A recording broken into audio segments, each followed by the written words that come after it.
Assalamualaikum warahmatullahi wabarakatuh. Om Swastiastu, Namo Buddhaya, Salam Kebajikan. Yang terhormat Ibu Dr. Maslihati Nur Hidayati SHMH selaku dosen pengampu mata kuliah Hukum Internasional Universitas Al-Azhar Indonesia dan teman-teman sekalian yang saya cintai dan saya banggakan.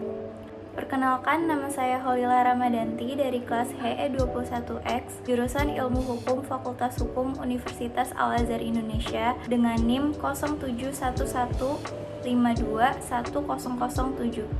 Tujuan dibuatnya dan diupload video ini yaitu untuk pemenuhan tugas ujian akhir semester mata kuliah Hukum Internasional, dan di sini saya akan membahas mengenai sengketa internasional. Sengketa internasional adalah perselisihan yang terjadi antar negara.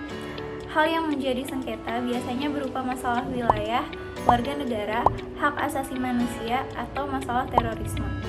Upaya-upaya untuk menyelesaikan sengketa-sengketa internasional sudah dilakukan sejak lama dan sedini mungkin, dengan cara yang seadil-adilnya bagi para pihak yang terlibat dan merupakan tujuan hukum internasional sejak lama. Begitu juga kaidah-kaidah serta prosedur-prosedur yang terkait, sebagian merupakan kebiasaan dan praktik, dan sebagian lagi berupa sejumlah konvensi yang membuat hukum. Dalam hubungan yang terjadi di antara subjek hukum internasional yang ada, potensi konflik akan selalu muncul seiring terjadinya hubungan yang bersifat lintas batas. Tidak hanya antar negara saja, tetapi juga negara dengan subjek hukum internasional lainnya. Sengketa atau perselisihan internasional berpangkal pada perbedaan pemahaman perjanjian, pertanyaan-pertanyaan yang menyangkut hukum internasional, adanya pelanggaran atas kewajiban-kewajiban internasional, serta upaya perbaikan yang dilakukan atas pelanggaran kewajiban internasional yang terjadi. Atas sengketa yang terjadi, diharapkan tidak ada pembiaran dan adanya upaya dalam menyelesaikan sengketa yang terjadi melalui instrumen hukum internasional yang telah ada dan disepakati oleh para pihak. Berikut ini merupakan cara-cara penyelesaian sengketa.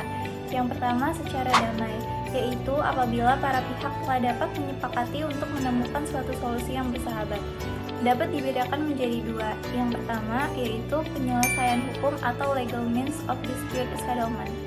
Penyelesaian secara hukum yang pertama itu bisa melalui badan pengadilan atau judicial settlement. Berarti bahwa suatu penyelesaian yang dihasilkan melalui pengadilan yudisial internasional yang dibentuk sebagaimana mestinya dengan memberlakukan kaidah-kaidah hukum. Contohnya yaitu ICJ atau International Court of Justice. Kemudian penyelesaian secara hukum yang kedua yaitu arbitrase, merupakan suatu prosedur konsensual yang digunakan untuk menghasilkan penyelesaian sengketa atas pilihan dan berlandaskan pada suatu dasar yang disetujui. Negara-negara tidak dapat dipaksa kecuali mereka menyetujuinya. Penyelesaian sengketa secara damai yang kedua yaitu ada penyelesaian hukum atau non-legal means dispute settlement. Penyelesaian non-hukum terdiri dari yang pertama, negosiasi. Yang kedua, jasa-jasa baik atau good offices. Jasa-jasa baik adalah upaya penyelesaian sengketa internasional yang diberikan oleh pihak ketiga untuk membantu menemukan solusi yang terbaik. Dalam jasa-jasa ini, pihak ketiga memberikan jasa-jasa baiknya untuk mempertemukan pihak-pihak yang bersengketa dan menyarankan penyelesaian tanpa secara nyata ikut serta dalam perundingan atau melakukan penyelidikan yang mendalam mengenai aspek-aspek sengketa. Apabila pihak ketiga telah memainkan peranan mempertemukan para pihak yang bersengketa guna mencari penyelesaian, maka selesailah tugas good offices. Yang ketiga, ada penyelidikan atau inquiry.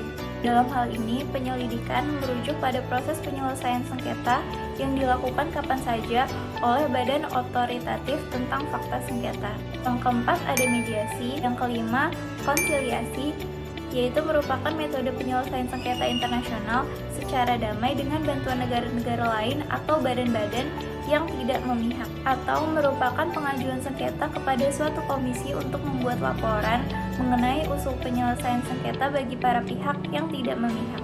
Yang keenam, ada badan-badan regional dan organisasi internasional, atau dalam praktik internasional biasanya disebut dispute settlement through international organization. Dan yang terakhir, ada cara-cara lain yang dipilih oleh para pihak. Berdasarkan pasal 2 ayat 3 UN Charter, maka para pihak yang bersengketa diperkenankan mencari cara lain selain yang telah ada, asalkan cara-cara yang dipilih dan disepakati tersebut adalah cara-cara yang baik dan membawa perdamaian dunia. Kemudian, cara-cara penyelesaian sengketa secara paksa atau dengan kekerasan, yaitu apabila solusi yang dipakai atau dikenakan adalah melalui kekerasan. Cara-cara penyelesaian sengketa secara paksa atau dengan kekerasan yaitu yang pertama ada perang dan tindakan bersenjata non-perang, yang kedua ada retorsi, yang ketiga tindakan-tindakan pembalasan, yang keempat blokade secara damai, dan yang kelima ada intervensi. Institusi-institusi penyelesaian sengketa internasional.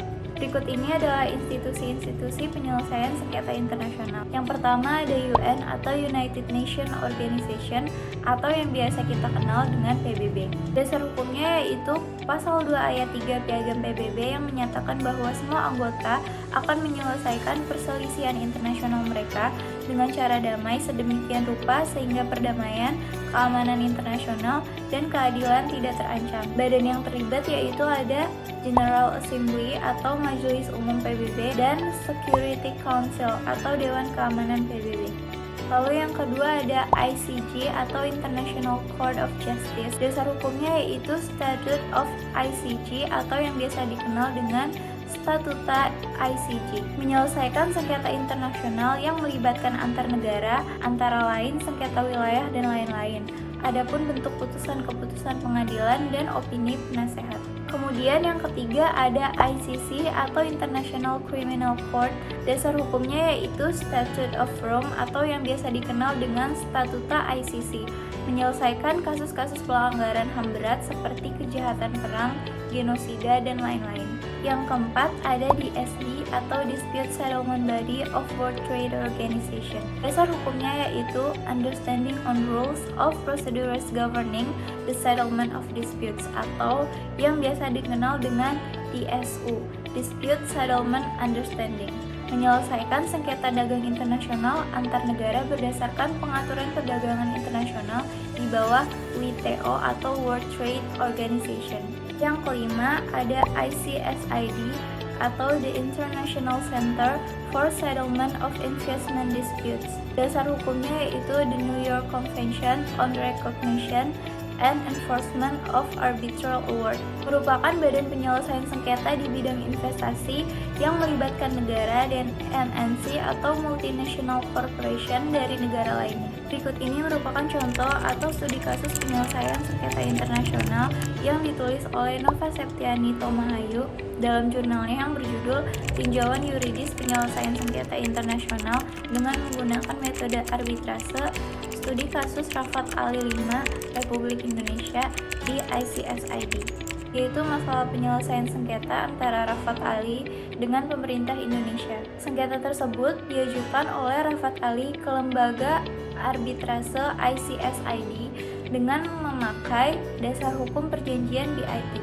Rafat Ali bertindak sebagai penggugat dan Indonesia adalah pihak yang tergugat. Dalam tuntutannya, penggugat menyatakan bahwa investasi yang dilakukannya merupakan sejenis investasi yang dilindungi dalam Undang-Undang Penanaman Modal Asing, sedangkan pihak tergugat menyatakan sebaliknya.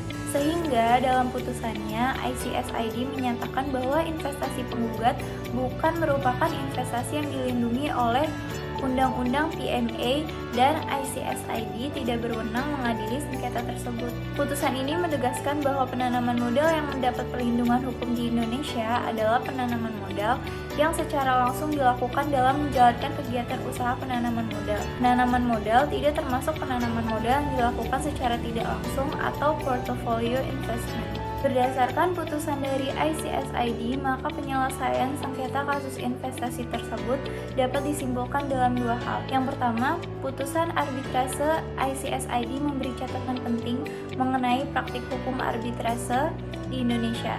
Pertama, putusan ini menegaskan kembali bahwa penanaman modal yang mendapat perlindungan hukum di Indonesia adalah penanaman modal yang secara langsung dilakukan dalam menjalankan kegiatan usaha penanaman modal.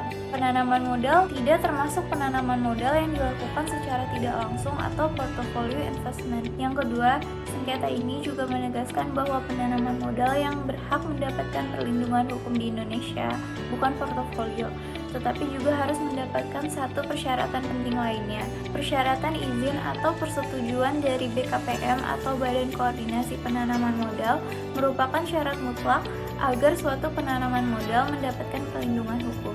Demikian saya sampaikan.